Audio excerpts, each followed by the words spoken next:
هندخلهم الفرن على درجة حرارة عالية ونحطهم تحت الشواية، ونرجع لكم نكمل الفيديو مع بعض ان شاء الله.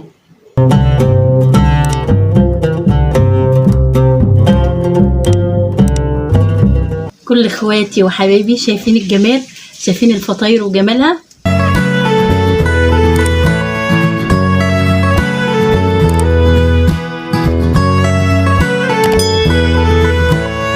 وبكده وصلنا لنهاية الفيديو. خرجنا الفطاير من الفرن بالشكل ده، بخيناها شوية من المية وغطيناها، وبقت بالجمال والهشاشة والطعامة دي. شايفين الجمال، شايفين السوا، حلوة جدا جدا. جربوها مش هتندموا، هتعجبكم كتير. لو عجبكم الفيديو وعجبتكم الطريقة، لايك للفيديو، اشتراك بالقناة، فعلوا الجرس الكل عشان يوصلكم مني كل جديد. ألف هنا وشفا. السلام عليكم ورحمة الله وبركاته.